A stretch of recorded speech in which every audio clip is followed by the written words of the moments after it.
संसद का तृतीय पाठ कार्य संचालन एवं विधायी प्रक्रिया। संसद उच्चतम विधायी संस्था है। संविधान में संशोधन का अधिकार संसद को प्राप्त है। भारतीय संविधान के अनुच्छेद 368 के अंतर्गत संसद संविधान के किसी भाग में संशोधन कर सकती है। संसद के 2 सत्रों के बीच अधिकाधिक अंतराल 6 महीने का ही हो सकता है। लोकसभा के अध्यक्ष, उपाध्यक्ष, महासचिव, राज्यसभा के सभापति, उपसभापति आदि संसद के अधिकारी कहलाते हैं। कोई संसद सदस्य जब 60 दिन तक सदन को बिना सूचित किए अनुपस्थित रहता है तो उसकी सदस्यता समाप्त की जा सकती है। भारतीय संविधान के अनुच्छेद 105 संसद के सदस्यों के विशेषाधिकार एवं उन्मुक्तियों को निर्धारित करता है। अनुच्छेद 253 के अनुसार अंतर्राष्ट्रीय संधियों को संपूर्ण भारत में या उसके किसी भाग में लागू करने के लिए संसद राज्य सूची के विषयों पर कोई भी कानून बिना किसी राज्य की सहमति से बना सकती है। अंतर्राष्ट्रीय समझौते को प्रभावी बनाने के लिए संसद राज्य सूची के विषय पर कानून बना सकती है। सदन का अध्यक्ष किसी सदस्य को बोलने से रोक कर अन्य को बोलने के लिए कह सकता है। यह बैठ जाना यील्डिंग द फ्लोर कहलाता है। सदन के किसी सदस्य द्वारा वह जिस दल से चुनकर आया है उसका त्याग कर दूसरे दल में शामिल होना पक्ष त्याग क्रॉसिंग द फ्लोर कहलाता है। शून्यकाल 0 आवर भारत की संसदीय व्यवस्था की देन है। यह अधिकतम 1 घंटे का हो सकता है। लोकसभा में इसका समय प्रश्नकाल के बाद सामान्यतः दोपहर 12 बजे से अपराह्न 1 बजे तक होता है। अनुच्छेद 109 1 के अनुसार धन विधेयक लोकसभा में पुनः स्थापित किया जाता है, राज्यसभा में नहीं। कोई विधेयक जिसमें केवल व्यय उल्लिखित है अनुच्छेद 110 धन विधेयक में विनिर्दिष्ट कोई विषय उसमें सम्मिलित नहीं है तो उसे संसद के किसी भी सदन में प्रारंभ किया जा सकता है। इसे साधारण विधेयक की तरह पेश किया जाता है। लोकसभा द्वारा पारित धन विधेयक राज्यसभा द्वारा भी पारित मान लिया जाता है यदि उस पर राज्यसभा द्वारा 14 दिन तक कोई कार्यवाही नहीं की जाती है। लोकसभा द्वारा विचार के लिए भेजे गए धन विधेयक को राज्यसभा 14 दिन तक रोक सकती है। अनुच्छेद 108 के अनुसार संसद के दोनों सदनों का संयुक्त अधिवेशन तब आयोजित किया जाता है जब किसी विधेयक, धन विधेयक एवं अनुच्छेद 368 के तहत संविधान संशोधन विधेयक के अतिरिक्त पर विचार करने और उसे पारित करने में दोनों सदनों में मतभेद हो। अनुच्छेद 118 4 के अनुसार लोकसभा का अध्यक्ष संसद के दोनों सदनों की संयुक्त बैठक की अध्यक्षता करता है। अब तक 3 बार दोनों सदनों की संयुक्त बैठक बुलाई जा चुकी है। वर्ष 1961 में प्रथम संयुक्त बैठक दहेज निरोध विधेयक पर, वर्ष 1978 में द्वितीय संयुक्त बैठक बैंक सेवा आयोग निरसन विधेयक पर तथा वर्ष 2002 में तृतीय संयुक्त बैठक पोटा के लिए बुलाई गई थी। कोई कानूनी विधेयक संसद के दोनों सदनों में से किसी एक सदन के पटल पर रखा जा सकता है। कोई विधेयक धन विधेयक है या नहीं, इसका निर्णय लोकसभा अध्यक्ष करता है।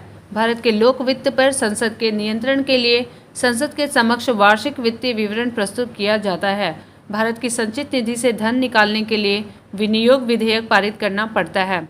संविधान के अनुच्छेद 116 के अनुसार विनियोग विधेयक के पारित न होने की स्थिति में जब संघ सरकार को धन की आवश्यकता होती है तो लोकसभा को लेखानुदान के माध्यम से निश्चित अवधि के लिए भारतीय संचित निधि से अग्रिम निधि प्रदान करने की शक्ति प्राप्त है। भारतीय संसद का सचिवालय सरकार से स्वतंत्र होता है। भारतीय संसद संसदीय समितियों के माध्यम से प्रशासन पर नियंत्रण करती है। प्रश्नकोश पहला प्रश्न, नीचे दी गई सारणी पर ध्यान दीजिए। भारत की संसद यानी कि राज्यसभा और लोकसभा 250 से अनधिक सदस्य, 12 नाम निर्देशित और 238 से अनधिक राज्यों और संघ राज्य क्षेत्रों के प्रतिनिधि। यहाँ पे 238 से अनधिक राज्यों से और संघ राज्य क्षेत्रों के प्रतिनिधि X अंकित प्रतिनिधि होंगे।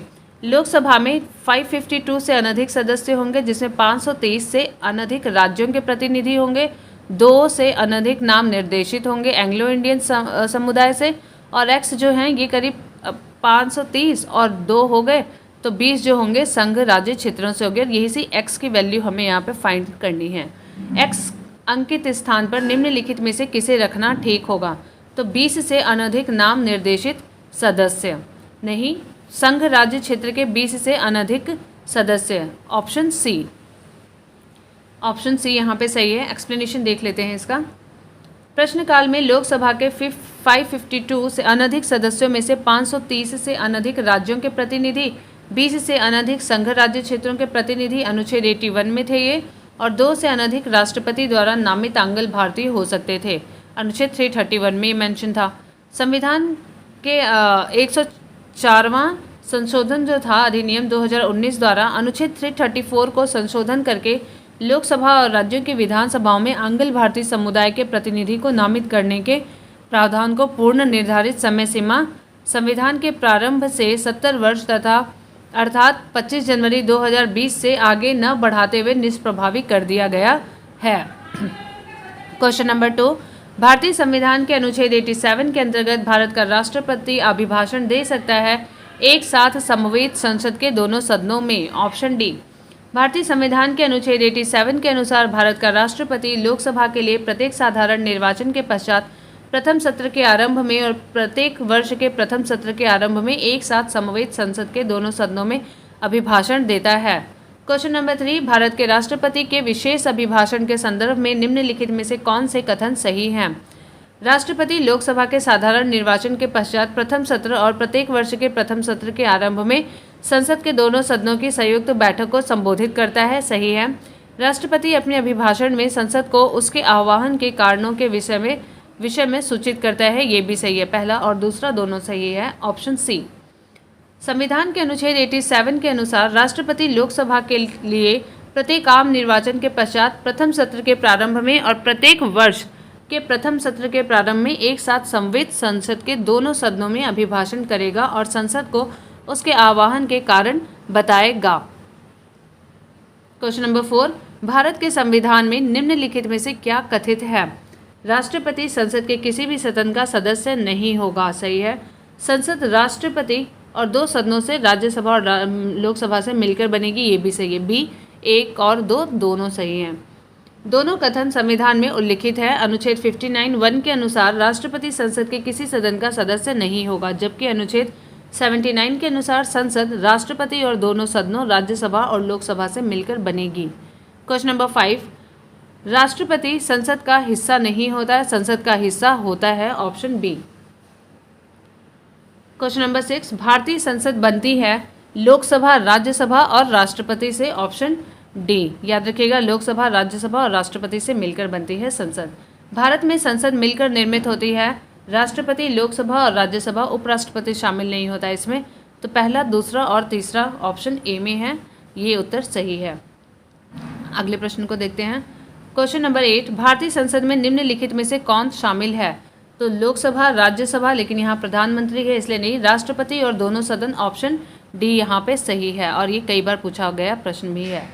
क्वेश्चन नंबर 9, निम्नलिखित पर विचार कीजिए और भारतीय संसद के सही गठन को चिन्हित कीजिए। यहाँ पे उपराष्ट्रपति नहीं होगा, राष्ट्रपति, लोकसभा और राज्यसभा। ऑप्शन सी यहाँ पे सही है। क्वेश्चन नंबर 10, भारतीय संसद में निम्न में से कौन सम्मिलित है? राष्ट्रपति, लोकसभा और Rajya Sabha. Option A. Question number 11, भारतीय संसद के घटक हैं, भाग कौन कौन है? तो लोकसभा, राज्यसभा, राष्ट्रपति, लोकसभा और Rajya Sabha. Option B. Question number 12, निम्नलिखित में से कौन संसद का अनन्य भाग नहीं है? तो ये है उपराष्ट्रपति। राष्ट्रपति है, लोकसभा है, राज्यसभा है, लेकिन उपराष्ट्रपति नहीं है। तो ऑप्शन बी यहाँ पे सही उत्तर होगा। भारत के संविधान के भाग 5 अनुच्छेद 79 में उपबंधित है कि संघ के लिए एक संसद होगी जो राष्ट्रपति और 2 सदनों, राज्यसभा और लोकसभा से मिलकर बनेगी। अतः दिए गए विकल्पों में राष्ट्रपति, लोकसभा और राज्यसभा तीनों संसद के अनन्य भाग हैं, जबकि उपराष्ट्रपति संसद का अनन्य भाग नहीं है। प्रश्न संख्या 13, एक वर्ष में कम से कम कितनी बार संसद की बैठक होना आवश्यक है?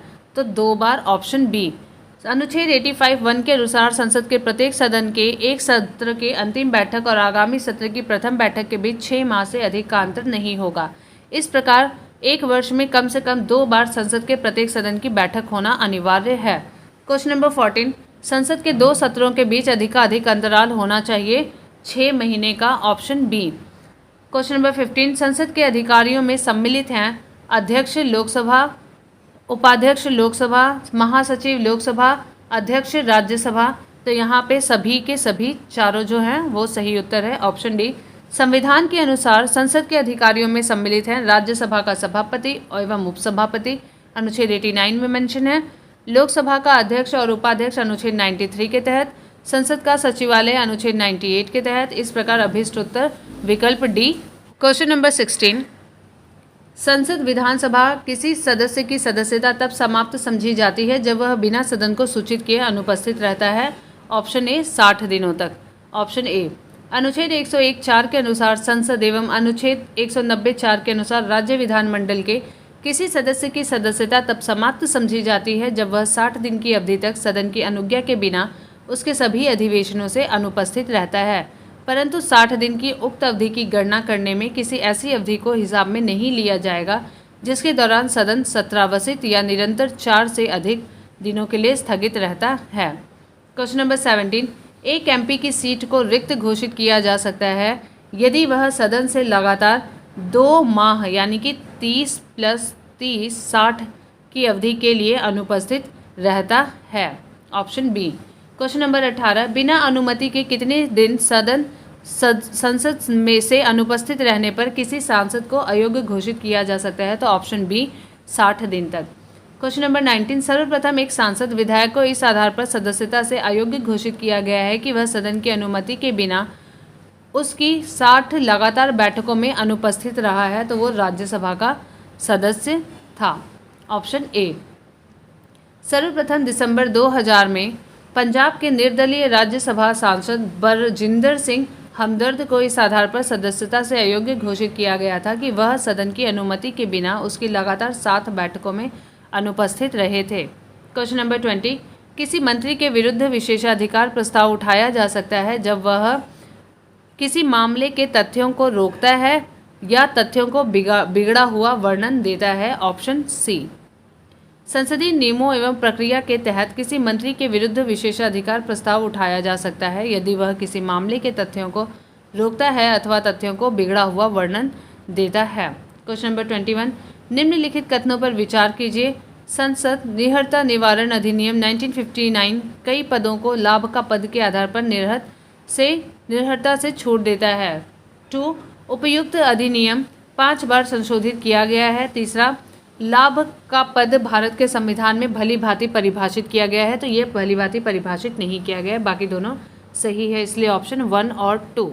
ए, संसद निहरता निवारण अधिनियम 1959 के तहत अनेक पदों को लाभ का पद के आधार पर संसद की सदस्यता के लिए निहरता छूट प्रदान की गई है। इस अधिनियम में अब तक कुल 5 बार वर्ष 1993, 1999, 2000, 2006, 2013 में संशोधन कर विभिन्न अन्य पदों को इस अधिनियम में शामिल करते हुए लाभ के पद के आधार पर निरहरता के दायरे से बाहर किया गया है। भारत के संविधान में लाभ का पद शब्द को परिभाषित नहीं किया गया है, हालांकि इस शब्द का उल्लेख विभिन्न अनुच्छेदों में हुआ है। इस प्रकार प्रश्नगत कथनों में केवल 1 और 2 ही सही है।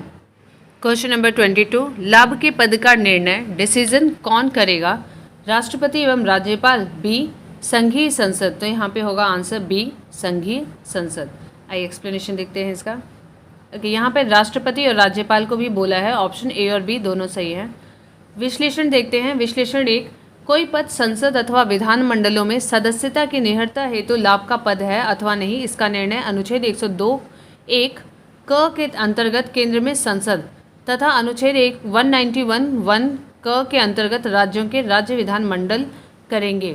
विश्लेषण 2 में है, कोई व्यक्ति जो संसद अथवा विधान मंडलों की सदस्यता से लाभ के पद के आधार पर निहर घोषित किया गया है, वह अपने लाभ के पद के कारण निहर है अथवा नहीं, इसका निर्णय केंद्र में अनुच्छेद 103(1) एवं 2 के अनुसार निर्वाचन आयोग की सलाह पर राष्ट्रपति करेगा तथा राज्यों में अनुच्छेद 192(1) एवं 2 के अनुसार निर्वाचन आयोग की सलाह पर राज्यपाल करेगा। अतः विश्लेषण 1 के अनुसार सही उत्तर बी होगा और विश्लेषण 2 के अनुसार सही विकल्प ए माना जा सकता है। क्वेश्चन नंबर 23, निम्नलिखित में से कौन सा एक प्रावधान भारतीय संविधान के अंतर्गत संसद के सदस्यों के विशेषाधिकारों तथा उन्मुक्तियों को निर्धारित करता है? तो ये है अनुच्छेद 105, ऑप्शन बी। भारतीय संविधान का अनुच्छेद 105 संसद के सदनों की तथा उनके सदस्यों और समितियों की शक्तियों, विशेषाधिकार एवं उन्मुक्तियों का निर्धारण करता है। क्वेश्चन नंबर 24, निम्नलिखित में से कौन संसद सदस्यों का सामूहिक विशेषाधिकार नहीं है? तो इसमें है ऑप्शन सी, साक्षी के रूप में उपस्थित से स्वतंत्रता। ऑप्शन सी, संसदीय विशेषाधिकार संसद के दोनों सदनों, उसकी समितियों तथा सदस्यों को प्राप्त विशिष्ट अधिकार है। उन्मुक्तियां व छूट होते हैं। इन विशेषाधिकारों को दो भागों में बांटा जा सकता है। पहला, वे जो संसद के प्रत्येक सदन द्वारा सामूहिक रूप से प्रयोग में किए जाते हैं। दूसरा, वे जो व्यक्तिगत रूप से संसद सदस्यों द्वारा उपभोग्य होते हैं। संसद के प्रत्येक सदन द्वारा सामूहिक रूप से प्रयोग किए जाने वाले विशेषाधिकार निम्न हैं। अपनी बहस और कार्यवाही के प्रकाशन को रोकने का विशेषाधिकार, सदन में अपरिचितों को बाहर रखने का तथा विशिष्ट विषयों पर चर्चा हेतु गुप्त बैठक करने का विशेषाधिकार, अपनी स्वयं की प्रक्रिया व आंतरिक विषयों, व्यवसाय के संचालन तथा उन्हें विनियमित करने का विशेषाधिकार, सदन के सदस्य और साथ ही बाहरी व्यक्तियों को भी भत्सना, चेतावनी या निलंबन, सदस्यों हेतु या निश्चित अवधि हेतु कारावास से सदन की अवमानना हेतु दंडित करने का विशेषाधिकार, किसी सदस्य की गिरफ्तारी, निरोध, सजा, कारावास या रिहाई की तत्काल सूचना प्राप्त करने का विशेषाधिकार, संसदीय समितियों द्वारा जांच के प्रयोजन के लिए प्रासंगिक व्यक्तियों, पत्रों, अभिलेखों को बुलाने मंगाने का विशेषाधिकार, संसद की कार्यवाही की जांच करने हेतु अदालतों पर रोक लगाने का विशेषाधिकार, सदन के परिसर में किसी सदस्य या अन्य किसी व्यक्ति की गिरफ्तारी, कानूनी प्रक्रिया किए जाने से पूर्व पीठासीन अधिकारी की अनुमति लिए जाने का विशेषाधिकार। विकल्प सी में दिया गया विशेषाधिकार संसद सदस्यों द्वारा व्यक्तिगत रूप से प्रयुक्त किया जाने वाला विशेषाधिकार है। क्वेश्चन नंबर 25, संविधान के किस अनुच्छेद के अंतर्गत न्यायालयों द्वारा संसद की कार्यवाही की जांच करना प्रतिबंधित किया गया है? तो ये है अनुच्छेद 122, ऑप्शन बी। संविधान के अनुच्छेद 122 में न्यायालयों द्वारा संसद की कार्यवाहियों की जांच न किए जाने का प्रावधान किया गया है। अगला प्रश्न, प्रश्न संख्या 26, निम्नलिखित में से किन को लोकसभा और राज्यसभा दोनों के निर्वाचनों में मतदान का अधिकार है? तो ये है राज्य विधानमंडल के निम्न सदन के निर्वाचित सदस्य, ऑप्शन डी। राज्य विधानमंडल के निम्न सदन यानी कि विधानसभा के निर्वाचित सदस्यों को लोकसभा एक नागरिक के अधिकार से और राज्यसभा अनुच्छेद 80 के खंड 4 में वर्णित दोनों के निर्वाचनों में मतदान का अधिकार है। क्वेश्चन नंबर 27, निम्नलिखित में से कौन सा कथन सही है? पहला है, राज्यसभा के सभी सदस्यों का निर्वाचन राज्यों की विधानसभाएं करती हैं। नहीं। उपराष्ट्रपति राज्यसभा का पदेन सभापति होता है। सही है। अतः यह राज्यसभा का कोई सदस्य ही उपराष्ट्रपति पद के लिए चुनाव लड़ सकता है। इतना पार्ट गलत है। सी है, लोकसभा और राज्यसभा में एक बात में अंतर है कि लोकसभा का निर्वाचन तो कोई प्रत्याशी भारत के किसी भी राज्य से लड़ सकता है, पर राज्यसभा का प्रत्याशी सामान्यतः वही का होना चाहिए जहां से वह प्रत्याशी बन सकता है। तो ये 1994 का प्रश्न है। उस टाइम पे ये उत्तर सही था, लेकिन अब यह उत्तर सही नहीं माना जाएगा क्योंकि राज्यसभा का वह प्रत्याशी भी कहीं से भी हो सकता है। भारत के संविधान में राज्यसभा के नामित सदस्य की मंत्री पद पर नियुक्ति का स्पष्ट शब्दों में निषेध है। तो आइए इसके उत्तर को देखते हैं। स्टार है, तत्कालीन प्रावधानों के अनुसार कतिपय अपवादों यथा असम के स्वायत्त शासित जिलों एवं लक्षद्वीप के अनुसूचित जनजाति क्षेत्र और सिक्किम के अतिरिक्त लोकसभा का निर्वाचन कोई प्रत्याशी भारत के किसी भी राज्य से लड़ सकता है, पर राज्यसभा का प्रत्याशी सामान्यतः वहीं का होना चाहिए था जहां से वह प्रत्याशी बन रहा है। नोट, वर्ष 2003 में लोक प्रतिनिधित्व अधिनियम 1951 में किए गए संशोधन के तहत अब कोई भी व्यक्ति राज्यसभा के लिए कहीं से भी चुनाव लड़ सकता है यदि वह किसी भी संसदीय क्षेत्र का पंजीकृत मतदाता निर्वाचक हो। क्वेश्चन नंबर 28, निम्न कथनों में से कौन सा एक सही है? केवल राज्यसभा में ही, न कि केवल लोकसभा में ही मनोनीत सदस्य हो सकते हैं। सही है। राज्यसभा में आंग्ल भारतीय समुदाय के 2 सदस्यों को मनोनीत करने का संविधान का प्रावधान किसी मनोनीत सदस्य के मंत्री पद के लिए नियुक्ति पर संविधानीय वर्जना नहीं है। ये भी सही है। मनोनीत सदस्य राष्ट्रपति उपराष्ट्रपति के चुनाव में मत दे सकते हैं, मनोनीत सदस्य नहीं, निर्वाचित सदस्य दे सकते हैं। तो इसलिए ऑप्शन ए और सी यहाँ पे सही लग रहा है। आइए आंसर देखते हैं। संसद के दोनों सदनों में मनोनीत सदस्य होते हैं। राज्यसभा में 12 और लोकसभा में 2 आंग्ल भारतीय सदस्य मनोनीत होते हैं। 104वें संविधान संशोधन अधिनियम 2019 के द्वारा अनुच्छेद 334 में किए गए संशोधन के तहत लोकसभा और राज्य विधानसभाओं में आंग्ल भारतीय सदस्यों के प्रतिनिधित्व हेतु मनोनयन की व्यवस्था को आगे न बढ़ाते हुए निष्प्रभावी कर दिया गया है। संविधान मनोनीत सदस्यों को मंत्री बनाने से मना नहीं करता है। अनुच्छेद 75 के खंड 5 में उपबंधित है कि कोई मंत्री जो निरंतर 6 माह की किसी अवधि तक संसद के किसी सदन का सदस्य नहीं है, उस अवधि की समाप्ति पर मंत्री नहीं रहेगा। अर्थात किसी व्यक्ति को मंत्री बनाया जा सकता है, परंतु उसे 6 माह के भीतर संसद की किसी सदन का सदस्य बनना आवश्यक है, और यदि वह संसद सदस्य नहीं बन पाता तो वह मंत्री नहीं रहेगा। साथ ही यह भी एक तथ्य है कि मनोनीत सदस्य राष्ट्रपति के चुनाव में मत नहीं दे सकते हैं, जबकि उपराष्ट्रपति के चुनाव में मत देते हैं। इस प्रकार वर्तमान में प्रश्नगत कथनों में से विकल्प ए और सी कथन सही है।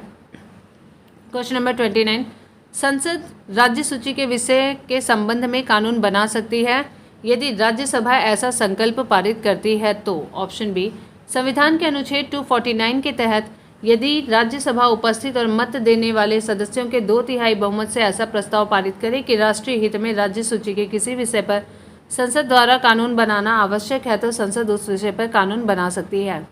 इसके अतिरिक्त अनुच्छेद 250 के तहत राष्ट्रीय आपात की स्थिति में अनुच्छेद 252 के तहत 2 या 2 से अधिक राज्यों के अनुरोध पर उन राज्यों के लिए अनुच्छेद 253 के तहत अंतर्राष्ट्रीय समझौतों के अनुपात के क्रम में राष्ट्रीय आपात की उद्घोषणा अनुच्छेद 352 के प्रवर्तन में होने की स्थिति में अनुच्छेद 353 के तहत तथा अनुच्छेद 356 के अधीन राज्य के राष्ट्रपति शासन लागू होने की अवस्था में अनुच्छेद 357 के तहत विधायी शक्तियों के प्रयोग में संसद द्वारा राज्य सूची के विषयों पर कानून बनाया जा सकता है। क्वेश्चन नंबर 30, संघीय संसद राज्य सूची के विषय पर कानून बना सकती है। पहला, अंतर्राष्ट्रीय समझौतों को प्रभावी बनाने हेतु संबंधित राज्यों की सहमति से राज्य में राष्ट्रपति शासन लागू रहने की अवस्था में राष्ट्रीय हित में जब राज्यसभा 2/3 बहुमत से इस हेतु प्रस्ताव पारित करे। चारों के चारों ही ऑप्शन सही हैं। आइए आगे देखते हैं। यहाँ पे सभी चारों ऑप्शन डी सही है। यहाँ पे क्वेश्चन नंबर 31, भारतीय संविधान के किस अनुच्छेद के अंतर्गत अंतर्राष्ट्रीय समझौते को प्रभावी बनाने हेतु संसद राज्य सूची के विषय पर कानून बना सकती है? तो ये है अनुच्छेद 253 ऑप्शन डी। क्वेश्चन नंबर 32, भारतीय संसद राज्य सूची के विषयों पर विधायन नहीं कर सकती जब तक भारत का राष्ट्रपति उसे ऐसा करने का निर्देश न दे। राज्यसभा प्रस्ताव पारित करके ऐसा करना राष्ट्रीय हित में आवश्यक है। जब तक ये ऐसा न करे, विधानसभा का अध्यक्ष यह प्रमाणित करे कि ऐसा विधान आवश्यक है या राष्ट्रीय आपात लागू हो। 2 और 4 यहाँ पे सही है। ऑप्शन डी 2 और 4। क्वेश्चन नंबर 33, अंतर्राष्ट्रीय संधियों को भारत के किसी भाग अथवा संपूर्ण भारत में लागू करने के लिए संसद कोई भी कानून बना सकती है बिना किसी राज्य की सहमति से। Option D. क्वेश्चन नंबर 34, संविधान के विषय सूचियों में दिए गए विषयों के अतिरिक्त विषयों पर कौन कानून बना सकता है? तो इसका उत्तर है संसद। Option B. भारतीय संविधान के अनुच्छेद 248 अवशिष्ट विधायी शक्तियों के बारे में प्रावधान करता है।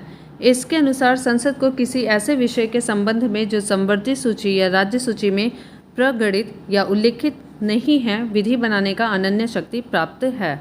क्वेश्चन नंबर 35, अध्यक्ष सदन के किसी भी सदस्य को बोलने से रोक सकता है और अन्य किसी सदस्य को बोलने दे सकता है। यह घटना कहलाती है बैठ जाना, yielding the floor. Option D. मर्यादा, विनम्र एवं स्वीकार्य व्यवहार बनाए रखना। पक्ष त्याग, सदन के किसी सदस्य द्वारा वह जिस दल से चुनकर आया है उसका त्याग कर दूसरे दल में शामिल होना पक्ष त्याग कहलाता है।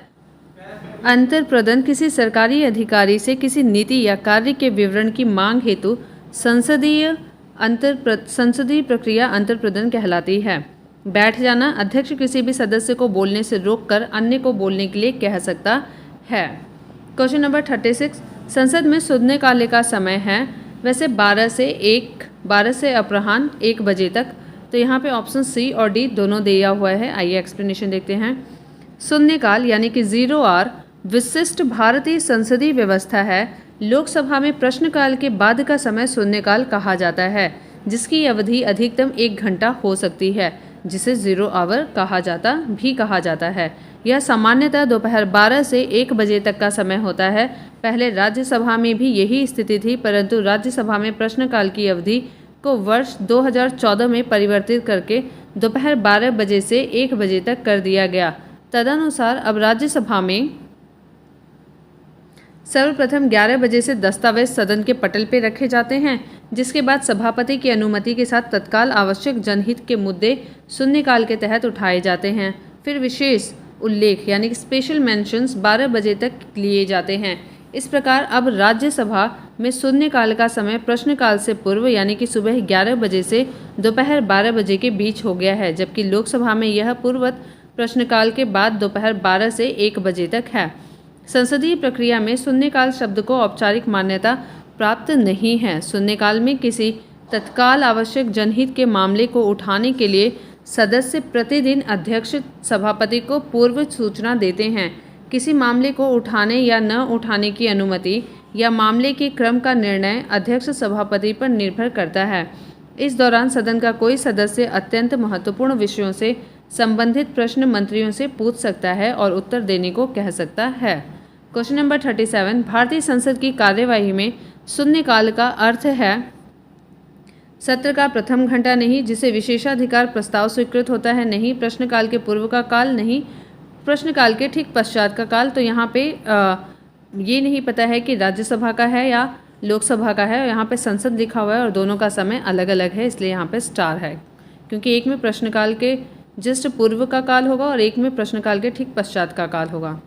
क्वेश्चन नंबर 38, शून्यकाल संसदीय व्यवस्था को किस देश की देन है? तो ये केवल भारत की ही देन है, ऑप्शन ए। 39, लोकसभा में शून्यकाल की अवधि अधिक से अधिक कितनी हो सकती है? तो ये 1 घंटे की होती है, 12 से 1, ऑप्शन बी। क्वेश्चन नंबर 40, राजनीतिक शब्दावली में शून्यकाल का अर्थ है प्रश्न उत्तर सत्र, ऑप्शन डी प्रश्न उत्तर सत्र। क्वेश्चन नंबर 41, लोकसभा में किसी विधेयक पर आम बहस निम्नलिखित में से किस स्तर पर होती है? तो ये द्वितीय वाचन में होती है, ऑप्शन बी। विधेयक को पुनः स्थापित करने का प्रक्रम उसका प्रथम वाचन होता है। द्वितीय वाचन में विधेयक पर विचार विमर्श होता है। सदन के सदस्य इसी स्तर पर आम बहस करते हैं। द्वितीय वाचन में ही सदन विधेयक को प्रवर समिति या दोनों सदनों की संयुक्त समिति को सौंप सकता है। द्वितीय वाचन में ही विधेयक पर खंडशः विचार भी होता है। प्रभारी सदस्य का यह प्रस्ताव कि विधेयक या यथा संशोधित विधेयक पारित किया जाए, विधेयक का तृतीय वाचन कहलाता है। क्वेश्चन नंबर 42, जब संसद के दोनों सदनों की संयुक्त बैठक में कोई विधेयक निर्दिष्ट रेफर किया जाता है तो इसे किसके द्वारा पारित किया जाना होता है? उपस्थित तथा मत देने वाले सदस्यों का साधारण बहुमत, ऑप्शन ए। यदि दोनों सदनों की संयुक्त बैठक अनुच्छेद 108 में कोई विधेयक संशोधन सहित दोनों सदनों की उपस्थित और मत देने वाले सदस्यों की कुल संख्या के साधारण बहुमत से पारित हो जाता है तो इसे दोनों सदनों द्वारा पारित समझा जाता है। ज्ञात हो कि अनुच्छेद 108 के तहत संयुक्त बैठक की प्रक्रिया सामान्य विधान तक ही सीमित है। धन विधेयक या संविधान संशोधन विधेयक हेतु यह लागू नहीं होती है। क्वेश्चन नंबर 43, यदि राष्ट्रपति ने संसद के संयुक्त सत्र के लिए अधिसूचना जारी कर दी और इस बीच लोकसभा विघटित हो जाए तो क्या होगा? तो यहाँ पे है संयुक्त सत्र यथा समय आहूत होगा, ऑप्शन ए। भारतीय संविधान के अनुच्छेद 108(5) में वर्णित है कि यदि राष्ट्रपति ने सदन की संयुक्त बैठक आहूत करने के अपने आशय की सूचना दे दी है और उसके पश्चात लोकसभा का विघटन हो जाता है तो भी संयुक्त बैठक हो सकेगी और विधेयक व्यपगत नहीं होगा तथा उसे पारित किया जा सकेगा। अगला प्रश्न, क्वेश्चन नंबर 44, निम्नलिखित में से कौन संसद के दोनों सदनों की संयुक्त बैठक की अध्यक्षता करेगा? तो ये लोकसभा का अध्यक्ष करता है, ऑप्शन डी। भारतीय संविधान के अनुच्छेद 118 के अनुसार संसद के दोनों सदनों की संयुक्त बैठक की अध्यक्षता लोकसभा का अध्यक्ष यानी स्पीकर करता है। लोकसभा अध्यक्ष की अनुपस्थिति के संदर्भ में अनुच्छेद 118(3) के अंतर्गत राष्ट्रपति द्वारा कुछ नियम बनाए गए हैं। अध्यक्ष की अनुपस्थिति में संयुक्त बैठक में लोकसभा का उपाध्यक्ष पीठासीन होगा। यदि वह भी अनुपस्थित है तो राज्यसभा का उपसभापति अध्यक्षता करेगा। यदि वह भी अनुपस्थित है तो ऐसा व्यक्ति पीठासीन होगा जो बैठक में उपस्थित सदस्यों द्वारा तय किया जाए। क्वेश्चन नंबर 45, संसद के दोनों सदनों की संयुक्त अधिवेशन की अध्यक्षता कौन करता है? तो ये अध्यक्ष या speaker, option A. Question number 46, निम्नलिखित में से कौन लोकसभा और राज्यसभा के संयुक्त अधिवेशन में सभापतित्व करता है? तो ये स्पीकर करता है, वो भी लोकसभा का, ऑप्शन बी, जिसे लोकसभा अध्यक्ष भी कहते हैं।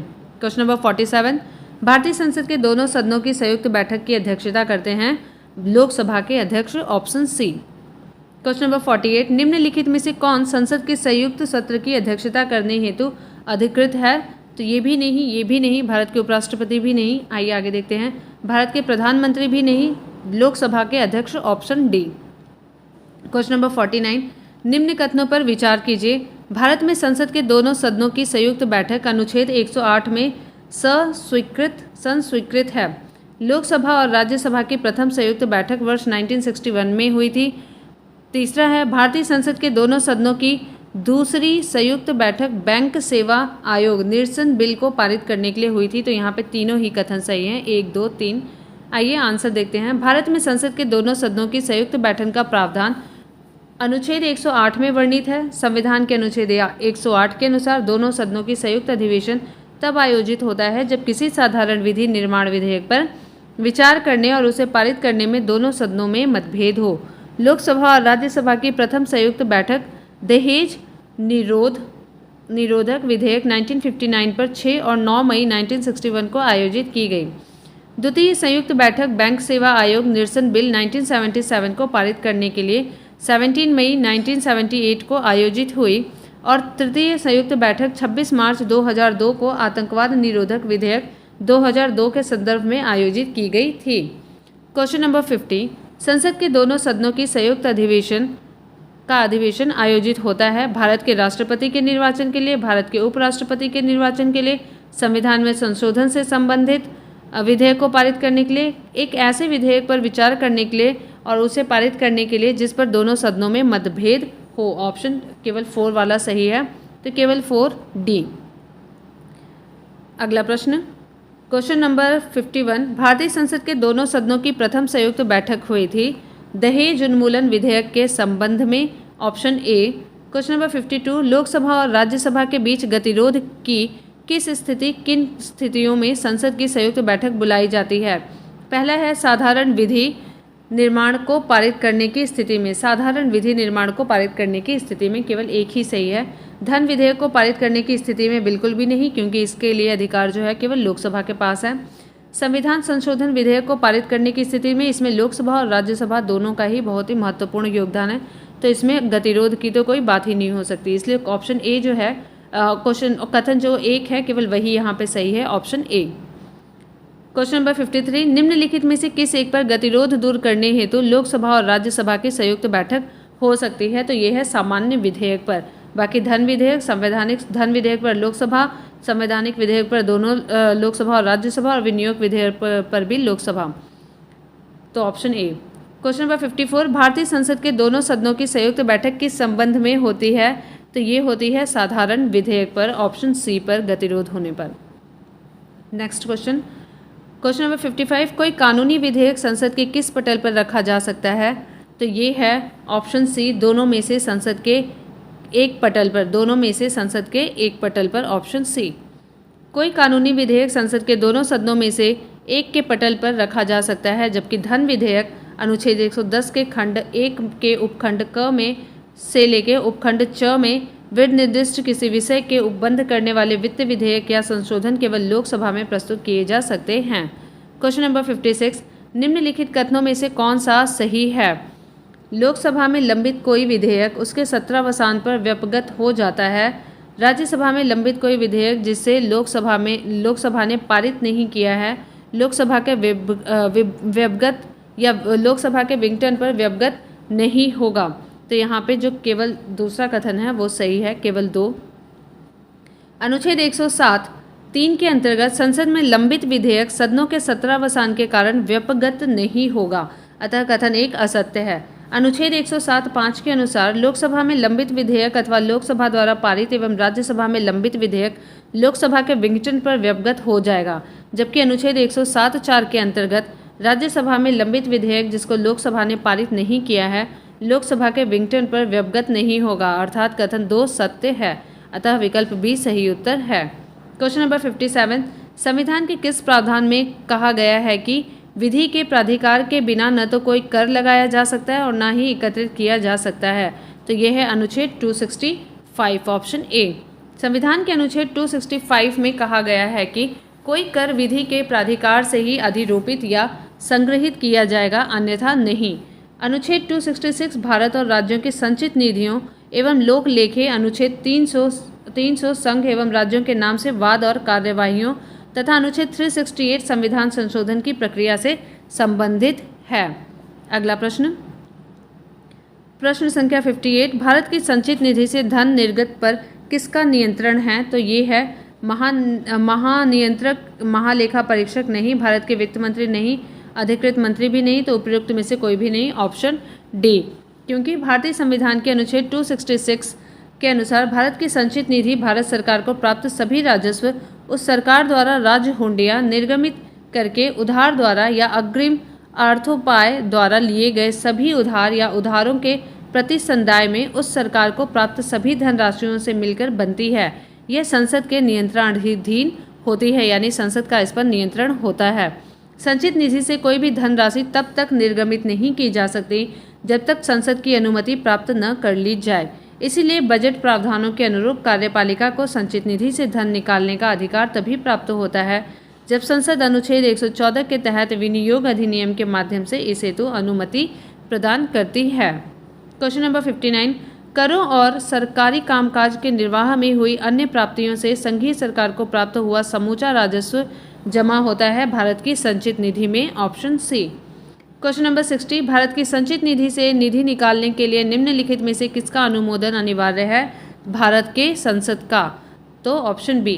क्वेश्चन नंबर 61, निम्नलिखित में से कौन सा एक भारत की संचित निधि से लिया जाने वाला अनिवार्य व्यय भार नहीं है? वे ऋण जो भारत सरकार को चुकाने हैं, भारत के निर्वाचन आयोग के सदस्यों के वेतन और पेंशन, उच्च न्यायालय के न्यायाधीशों को दी जाने वाली पेंशन, राज्यसभा के उपाध्यक्ष के भत्ते, ये सारे संचित निधि से हैं। बाकी ये भारत के निर्वाचन आयोग के सदस्यों के वेतन और पेंशन नहीं है, ऑप्शन बी। एक्सप्लेनेशन देख लेते हैं।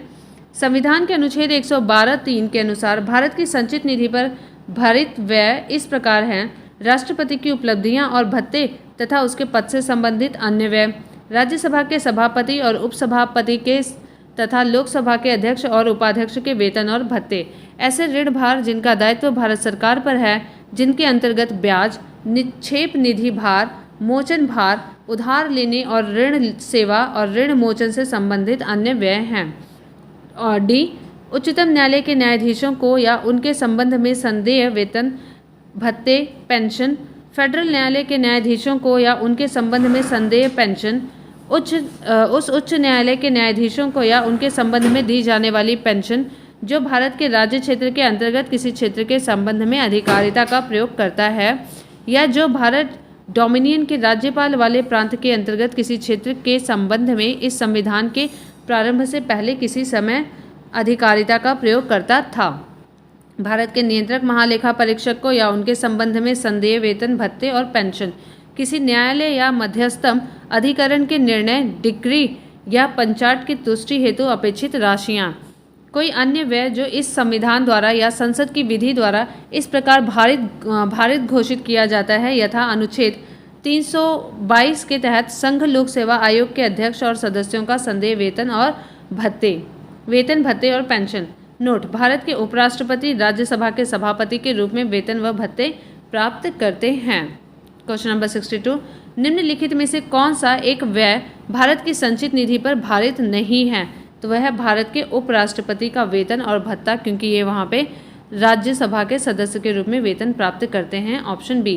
क्वेश्चन नंबर 63, निम्नलिखित में से कौन सा एक व्यय भारत की संचित निधि पर भारित नहीं है? भारत के मुख्य न्यायाधीश के वेतन भत्ते भारत की संचित निधि से आते हैं। भारत के नियंत्रक महालेखा परीक्षक के वेतन भत्ते संचित निधि से आते हैं। भारत के प्रधानमंत्री का वेतन और भत्ता संचित निधि से नहीं आता है। लोक सेवा आयोग के अध्यक्ष के वेतन और भत्ते भारत की संचित निधि से आते हैं। तो ऑप्शन सी जो है वो सही नहीं है यहाँ।